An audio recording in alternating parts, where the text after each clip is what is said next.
disorder. I can't hold this. Okay. You don't write down notes. I do this. Paralysis agitans was the old name for it. It's one of the most prevalent neurological disorders. It affects more than 1% of the U.S. population. Now, they're what they call the cardinal characteristic of Parkinson's disease. And the first thing is, okay, rigidity.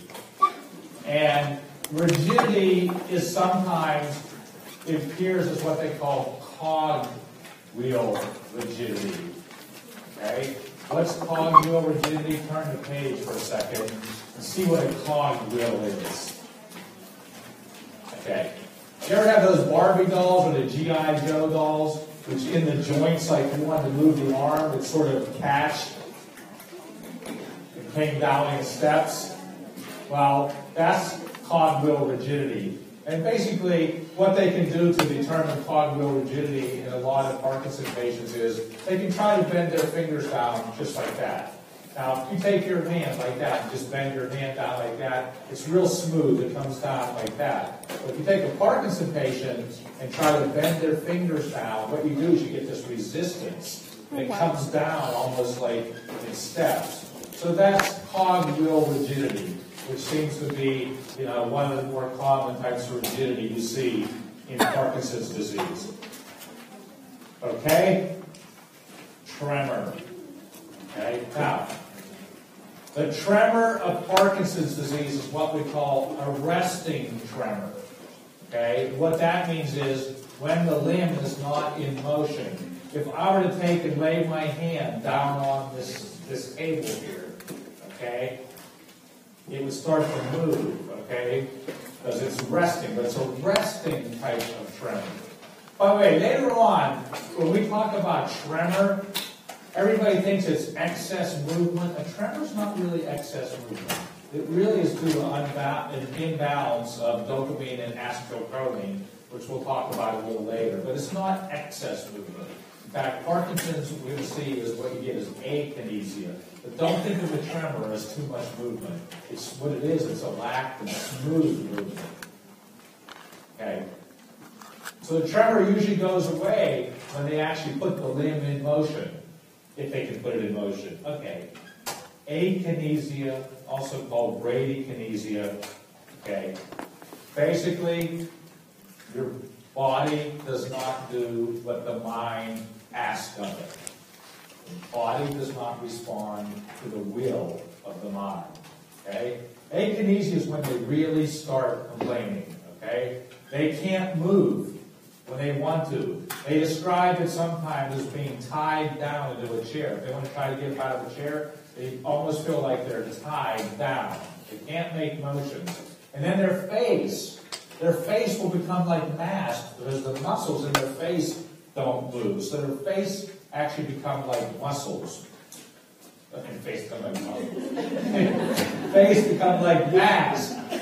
Okay. In the akinesias, there is a loss of what we call automatisms.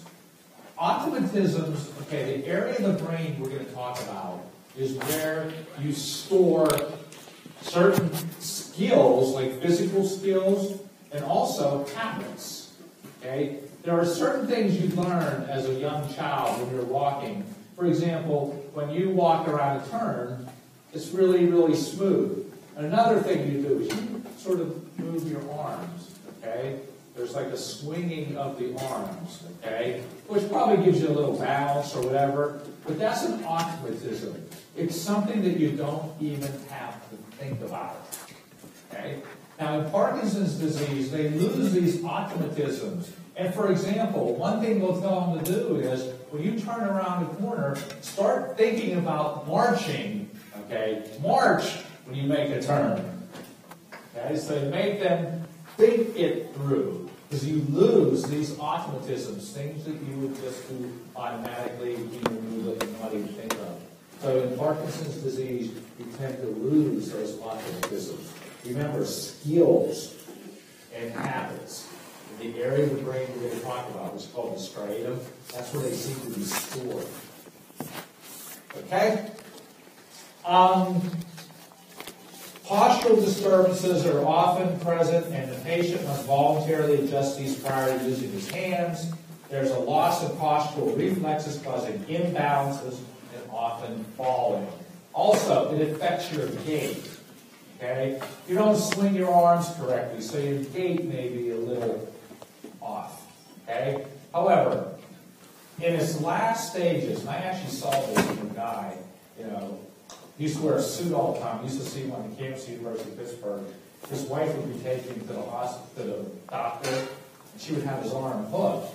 But it's actually like, they're sort of like scooped forward, and it actually looks like they're running in place. They move like, okay? That's in the latter stages. Okay? But one of the things they say is gravity seems to take over their body. So there's these postural disturbances.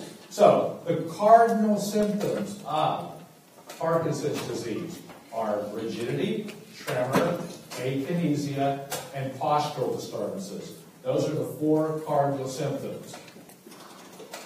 All right?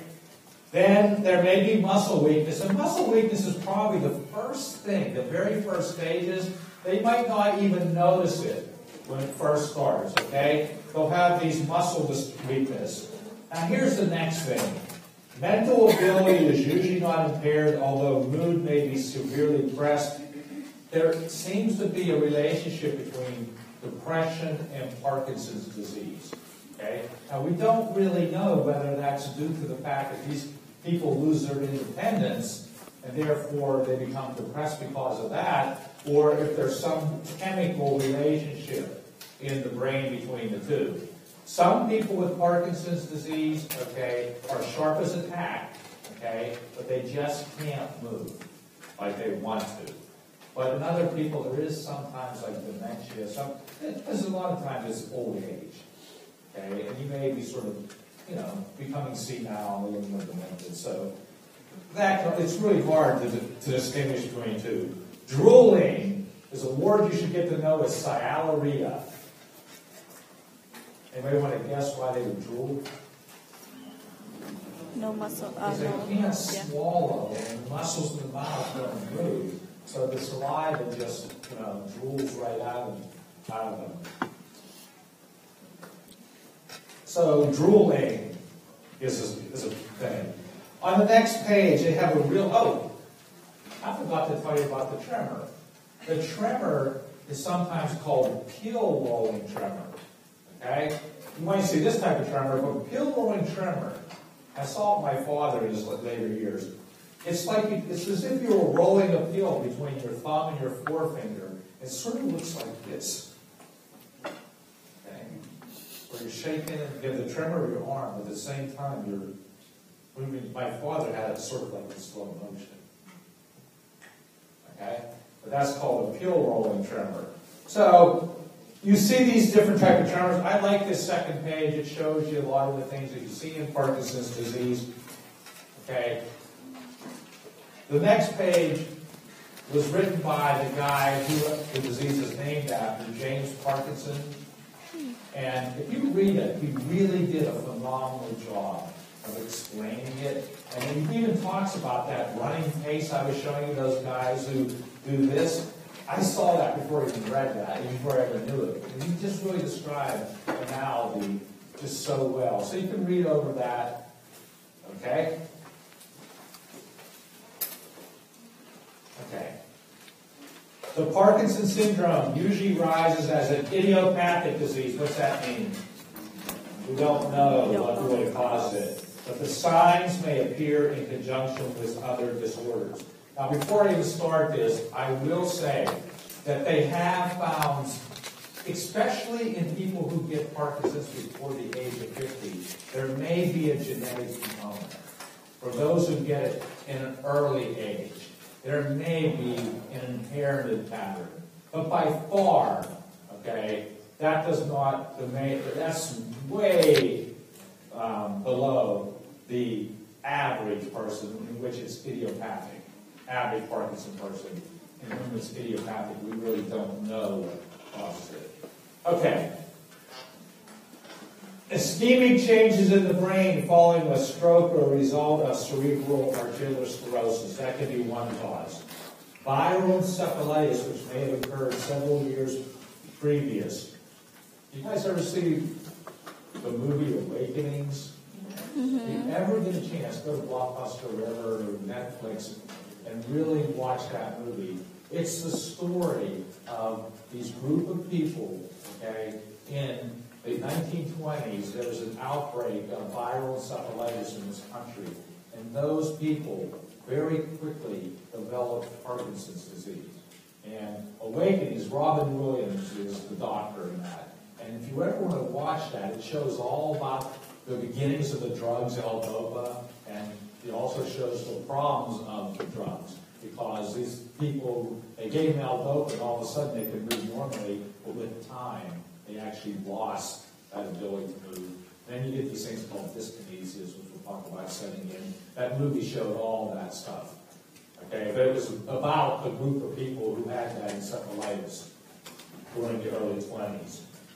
Okay, use of antipsychotic drugs. We're going to find out that Parkinson's disease results from a decrease in dopamine neurotransmission. Well, if you use agents that block dopamine receptors, then you can get what we call pseudo-Parkinson's disease or drug-induced Parkinson's disease. It's the same thing. And basically, some of those substances are antipsychotics, block D2 receptors. Okay? Reserpine depletes dopamine from the brain, also norepinephrine and serotonin. Okay? Metoclopramide, what's that? The D2 antagonist. So these are drug-induced Parkinsonism. You get almost the exact same symptoms with these drugs. Okay, toxins. Manganese poisoning. Very interesting.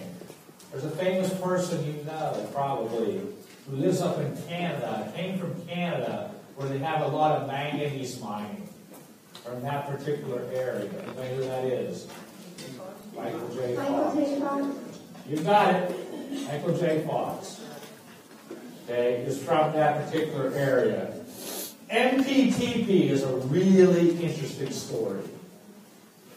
Out in California, okay, in the early 1980s, there was this group of people who were brought to the hospital who were completely rigid. Okay? They called them, well, I'll tell you what they called them, but they couldn't understand it. They couldn't understand what was going on. And what they found is that all of them were drug addicts who were abusing, okay, something which was supposed to be Demerol. Well, what had happened is that, Demerol is a narcotic. What was going on is the people who were making this were making it in their, garages and things like that. And what they were trying to do is hasten the reaction, get the reaction to go as quick as possible, and they turned up the heat on the batches they were making. They were trying to make Demerol, and when they turned it up, they got this side product called MPTP.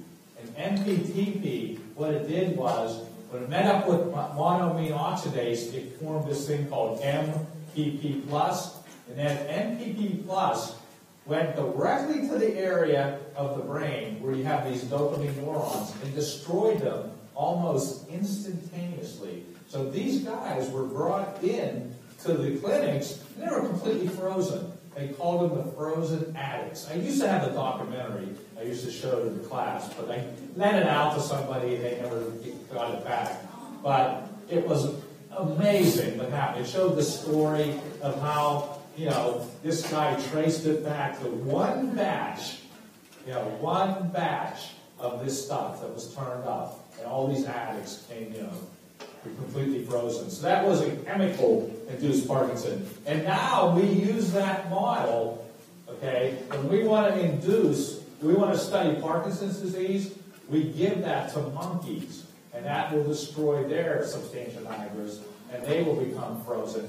It didn't work in rats. It didn't cause the same problem in rats. And that's why we have to use monkeys. Okay, so that gives us an animal model of Parkinson's disease.